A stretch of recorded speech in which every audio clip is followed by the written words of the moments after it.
नमस्कार दोस्तों। तमिलनाडु में राष्ट्रीय शिक्षा नीति जिसको हम एनईपी के नाम से जानते हैं और त्रिभाषा विवाद के बीच में जो हिंदी का विरोध है, ये विरोध अब नए स्तर तक पहुंच चुका है। जी हाँ, नए स्तर पर पहुंच चुका है। सो गाइस, तमिलनाडु के मुख्यमंत्री हैं एम.के. स्टालिन और एम.के. स्टालिन ने गुरुवार यानी कि बीते कल के दिन सोशल मीडिया पर अपने इस राज्य का जी हाँ बजट 2025 और 26 का एक नया लोगो शेयर किया। इस लोगों को आप प्लीज़ थोड़ा ध्यान से देखिएगा। सो गाइस, इसमें आप देखेंगे कि जो हमारा रुपए का जो प्रतीक है, जी हाँ, इस प्रतीक की जगह पर जो तमिल शब्द है और रुपाई, इस रुपाई का जो पहला अक्षर है, जी हाँ, तमिल भाषा में उस वाले आर को इन्होंने अपने इस बजट में इस्तेमाल किया है। सो गाइस, लोगों पर साथ में ये भी लिखा है, नीचे एक स्लोगन लाइन है, इसको बोला गया एलो कोलम आ एलाम। इसका अर्थ होता है कि सब कुछ सबके लिए, ये भी मेंशन किया है। सो गाइस, यहाँ पे जो आपका टैग लाइन है या कैची लाइन, जो स्लोगन लाइन वगैरह है, वो चल सकती है, कोई दिक्कत नहीं। लेकिन यहाँ पे आपने दोस्तों जो हमारा राष्ट्रीय जो हमारा लोगो है रुपीस का, आपने उसके साथ छेड़खानी कर दी। और भारत के दोस्तों ध्यान रखिएगा कि 8वीं अनुसूची के अंतर्गत भारत में जी हाँ 22 भाषाएं हैं। आज एक भाषा के लोग दोस्तों सिंबल के साथ में खिलवाड़ कर रहे हैं। जो दोस्तों ये हमारा जो रुपीस का सिंबल है, ये इंटरनेशनल लेवल पे चलता है। जैसे हर कंट्री का अपना खुद का एक लोगो होता है, जैसे डॉलर हो गया यूएस का, ठीक है, पाउंड हो गया, तमाम आप इस स्क्रीनशॉट को देख सकते हैं। तो हर कंट्री का अपना खुद का एक एक लोगो होता है। तो हमने भी अपना एक रुपीस का लोगो, ठीक है, लॉन्च किया 2010 से लगातार। आज हमारे 15 साल हो चुके हैं इस लोगों को इस्तेमाल करते हुए। अचानक से ये राज्य है यहाँ इस कदर कैसे उठ गया कि फाइनली इसने इस लोगों के साथ में खिलवाड़ कर दिया और एक अपना नया लोगो डिज़ाइन करके यहाँ उसको अडॉप्ट कर लिया। और जितने भी हमारे भारत के 28 राज्य हैं, 28 राज्यों में जो हमारी भाषाएं हैं, अगर हर राज्य अपनी भाषा के आधार पर जी हाँ अपना लोगो अलग से लॉन्च कर देगा, जी हाँ आज वो लोगो लॉन्च कर रहा है, कल से क्या पता वो अपने नए राष्ट्र की जी हाँ डिमांड डाल दे, ऐसा भी हो सकता है। सो गाइस, फाइनली यहाँ पर केंद्र सरकार के द्वारा इस विवाद को जी हाँ बहुत चरम पर पहुँचाया गया। और दोस्तों ये विवाद चरम पर पहुँचना बहुत ज़रूरी था, वरना इस तरह से क्या होगा कि अन्य राज्यों को भी हिम्मत मिल जाएगी लोगों के साथ में छेड़खानी करने की। अगर यहाँ पे किसी भी स्टेट का कोई भी बच्चा अगर विदेश में पढ़ने जाता है, जी हाँ, या फिर कोई भी व्यक्ति अगर विदेश में जाता है, तो वहाँ पे रुपीज़ का सिंबल वो यही इस्तेमाल करता है। तो अगर कोई स्टेट का विदेश में जा कर के अपनी स्टेट का सेपरेट रुपीज़ का सिंबल लिख देगा तो वहाँ कन्फ्यूजन बन सकती है। तो इसलिए हर कंट्री ने अपना एक स्टैंडर्ड, ठीक है, अपना अपना लोगो लॉन्च किया है। और यहाँ पे हमारे राज्य के लोग लोगों के साथ खिलवाड़ कर रहे हैं, जी हाँ, इस सिंबल के साथ खिलवाड़ कर रहे हैं। सो गाइस, आपको ध्यान रखना है कि 2024-25 के बजट में जो इन्होंने लोगो लगाया था तब तो बिल्कुल सही था, तब कोई दिक्कत नहीं थी।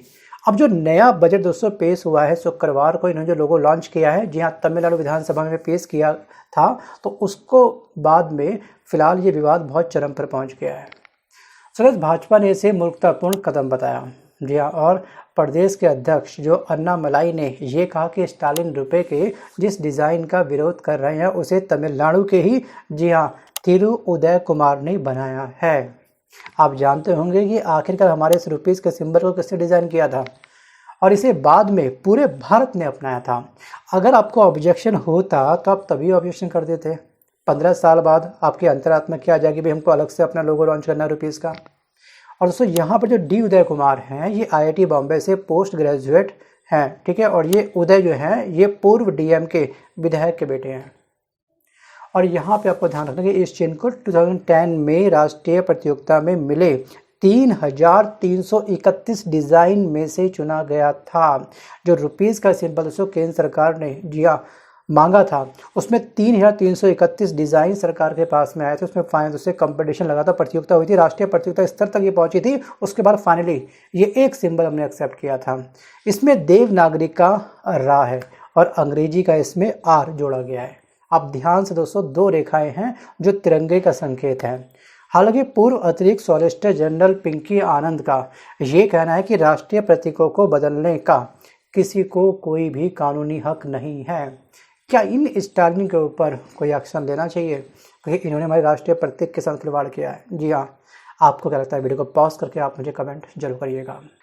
दोस्तों, स्टालिन के इस फैसले पर वित्त मंत्री निर्मला सीतारमण ने ये कहा कि अगर डीएमके को, मतलब कि जो स्टालिन की जो पार्टी है ना, राजनीतिक पार्टी, उसका नाम है डीएमके, अगर डीएमके को रुपीस के इस सिंबल से दिक्कत थी तो इन्होंने 2010 में विरोध क्यों नहीं किया, जब इसे आधिकारिक तौर पर दिया कांग्रेस के नेतृत्व वाली यूपीए सरकार के तहत अपनाया गया था। क्योंकि 2010 में दोस्तों कांग्रेस की सरकार थी, ये आपको बखूबी पता होगा। तो उसी समय ऑब्जेक्शन इन्होंने क्यों नहीं करा? सो गाइस इनका ये क्वेश्चन बिल्कुल राइट है। सो गाइस तमिल शब्द जो रुपाई है, रुपाई की जड़ें संस्कृत शब्द रुपया में है। इसका अर्थ होता है गड़ी हुई चांदी। इन्होंने फिर आगे ये भी कहा अपनी ट्वीट में कि तमिल व्यापार और साहित्य में ये आज भी गूंजता है, और जब भारत जी हाँ यूपीआई का उपयोग करके सीमा पार भुगतान पर जोर दे रहा है तो क्या हमें अपनी राष्ट्रीय मुद्रा के प्रतीक को कमज़ोर करना चाहिए, उसके साथ इस तरह की छेड़ा करनी चाहिए। सो गाइस मुझको लगता है कि इस समय जो वित्त मंत्री निर्मला सीतारमण ने कहा है बिल्कुल सही कहा है, क्योंकि 28 राज्य हैं, 22 हमारे पास 8वीं अनुसूची में भाषाओं का उल्लेख किया गया है। अगर हर भाषा के हिसाब से अलग अलग सिंबल लॉन्च कर दिया गया तो भारत के युवाओं के अंदर ये एक बहुत बड़ी कन्फ्यूज़न बन सकती है। जी हाँ, जब अगर वो इंटरनेशनल लेवल पर जॉब प्राप्त करने के लिए या किसी ऑफिशियल काम से बाहर जाते हैं तो वो कौन से सिंबल का प्रयोग करेंगे? बाय डिफ़ॉल्ट बाय बर्थ जिस सिंबल को वो लंबे समय से यूज़ कर रहे हैं वही उनके रिटर्न में भी बाय डिफ़ॉल्ट चलना स्टार्ट हो जाएगा। सो गाइस यहाँ पे हमारे राज्य के अंदर एकता नहीं है राष्ट्रीय प्रतीक को लेकर के, और हम दावा कर रहे हैं इस समय, ठीक है, सबका साथ सबका विकास अमृतकाल का। सोचिए एक बार, शायद इस समय कहीं ना कहीं दोस्तों ये जो स्टालिन है, जो तमिलनाडु के मुख्यमंत्री हैं, इनको जो परिसीमन आयोग का जो गठन होगा ना दोबारा से, इसका डर सताया जा रहा है। और इनका भी कहने की लॉजिक से बिल्कुल सही है कि जो साउथ का इंडिया है, ठीक है, जो साउथ इंडिया है, ठीक है, उसकी जनसंख्या ज़्यादा नहीं बढ़ पाई क्योंकि वो कहीं ना कहीं जनसंख्या को कंट्रोल करने का प्रयास कर रहे थे, जबकि नॉर्थ इंडिया में जनसंख्या लगातार बढ़ती गई। और हमारी जनगणना जब होगी उसके बाद परिसीमन आयोग एक्टिव हो जाएगा और राज्य की जनसंख्या के आधार पर लोकसभा की सीटों को डिसाइड करेगा।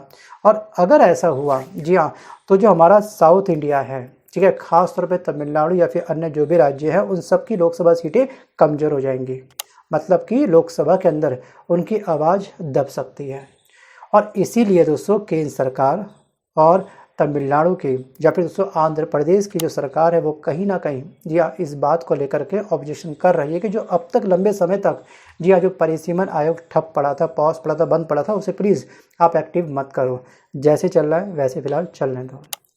तो आपको क्या लगता है कि इस समय गलती किसकी है परिसीमन आयोग को लेकर के? क्या वास्तविक रूप से जो अब तक हमारा ये फुल स्टॉप लगा हुआ है 2001 से लगातार परिसीमन आयोग एक्टिव था ही नहीं, तो अगर ये आयोग एक्टिव हो गया तो एक बहुत बड़ी जी हाँ केंद्र सरकार का फ़ायदा होगा, या फिर दोस्तों इसका जो ऑब्जेक्शंस कर रहे हैं लगातार, क्या इनका ऑब्जेक्शंस रंग लाएगा? जी हाँ, खास तौर पे एम.के. स्टालिन का। और एक बात आपको और ध्यान रखनी है कि इस साल बिहार में चुनाव है। जो इन्होंने सिंबल को लेकर के ऑब्जेक्शन दिखाया है ना, रुपीज़, ये देवनागरी का सिंबल भी है। और दक्षिण में भाषा विवाद जितना होगा ना, भाजपा उसका फ़ायदा बिहार में उठाने की कोशिश करेगी। ये बात शायद एम.के. स्टालिन वगैरह नहीं समझ पा रहे हैं। आपको याद होगा पहले भी दोस्तों तेजस्वी यादव हो गए, अखिलेश यादव हो गए, इनकी चेन्नई यात्रा को भाजपा मुद्दा बना चुकी है पहले भी।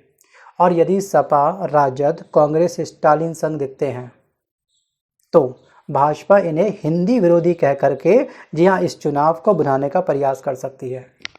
थिंक अबाउट इट, विचार जरूर करिएगा। सो गाइस आज के इस वीडियो में बस केवल इतना ही। मिलता हूँ जल्द एक नए वीडियो के साथ, तब तक के लिए धन्यवाद।